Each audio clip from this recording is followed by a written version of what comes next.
பாகிஸ்தானோட அணு ஆயுதம் சம்பந்தப்பட்ட மிக மிக முக்கியமான வைட்டல் இன்ஃபர்மேஷனை இந்தியாவுக்கு அனுப்பிச்சு ஒரு மிகப்பெரிய ஹீரோ ஜேம்ஸ் பாண்டெல்லாம் கம்மி ஆக்சுவலாக பார்த்தீங்கன்னா ஒரு தனி மனுஷனா இங்கேருந்து பாகிஸ்தானில் போயிட்டு நீங்கள் வந்து அந்த கராச்சி யூனிவர்சிட்டியில் லா ஸ்டூடெண்ட்டாக இருந்து லால டாப் பண்ணி அதுக்கப்புறம் நீங்கள் கவர்மெண்ட் எக்ஸாம் எழுதி அந்த கவர்மெண்ட் எக்ஸாம் எழுதும்போது அங்கே லோக்கல்ல இருந்த ஒரு பொண்ணை லவ் பண்ணி கல்யாணம் பண்ணி குழந்தை பெற்றுக்கிட்டு அங்கேயே செட்டில் ஆகி அந்த ஏஜென்ட் இந்தியாவோட ஏஜென்ட் மாட்டாமல் இருந்திருந்தாருன்னா 83ல வந்து ஜஸ்ட் 32.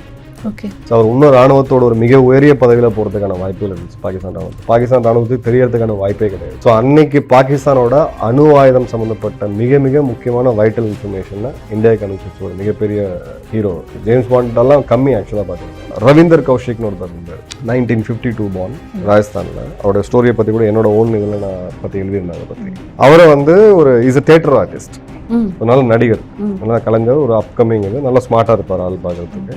அவர் வந்து ஒரு லக்னோவில் ஒரு தியேட்டர் ஷோவில் பெர்ஃபார்ம் பண்ணுறதுக்காக நேஷனல் லெவலில் பெர்ஃபார்ம் பண்ணுறதுக்காக அங்கே போகிறாரு. அங்கே வந்து அவர் ஐடென்டிஃபை பண்ணுறாங்க, இவர் நம்ம ஏஜென்ட் ஆக்கலாம் அப்படின்னு சொல்லிட்டு அவர்கிட்ட பேசி கன்வின்ஸ் பண்ணி அவர் கன்வின்ஸ் ஆகுறாரு. ஓகே தேச பணிக்காக நான் வரேன் அப்படின்னு சொல்லிட்டு அவர் ஒரு 2 வருஷம் அவர் ட்ரெயின் பண்ணி அவர் பார்டர் டிஸ்ட்ரிக்ட் ராஜஸ்தானில் பஞ்சாப் பார்டரில் இருக்கிறதுனால பாகிஸ்தானோட பார்டர் இருக்கிறதுனால நேச்சுரலாக இந்த பஞ்சாபி ஸ்லாங் அவருக்கு நல்லா வரும்.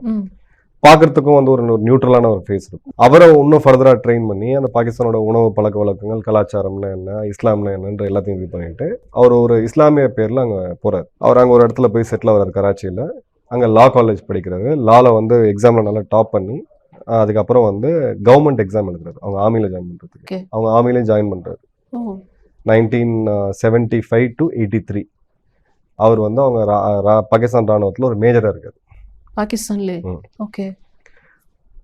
ஒரு பாயிண்ட் ஆஃப் இதுல அவருக்கு இன்னொரு ஏஜென்ட் இந்தியாவில் இருக்கக்கூடிய இன்னொரு ஏஜென்ட்க்கு இவர்கிட்ட போய் ஒரு டாக்குமெண்ட்டை கொடுக்கறதுக்காக போறாரு. அந்த ஏஜென்ட்டை வந்து பார்டர்ல பாகிஸ்தான் ஆர்மி பிடிச்சிடுறாங்க.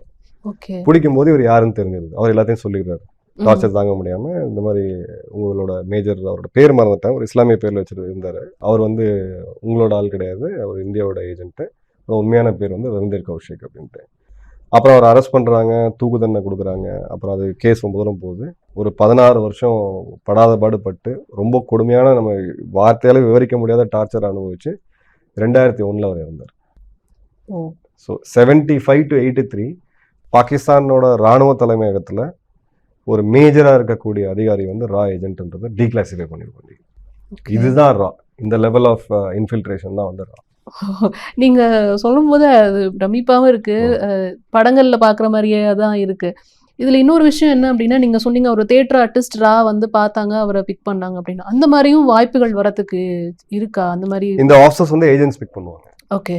ஹேண்ட்லர்ஸ் ஏஜென்ட்ஸ்னு சொல்லுவாங்க. ஏஜென்ட்ஸ்ன்றதும் ராக்காக நீங்க ஒர்க் பண்றீங்க, ரா வந்து உங்களை காம்பன்சேட் பண்ணுவாங்க, ஃபினான்ஷியல் காம்பன்சேட் பண்ணுவாங்க. இதாக இருக்கும். லேட்டராக உங்களை அப்சர்வ் கூட பண்ணலாம். லேட்டர் உங்களுக்கு நல்ல ஒரு டேலண்ட் இருக்குது அப்படின்னா அவங்க அப்சர்வ் கூட பண்ணலாம்.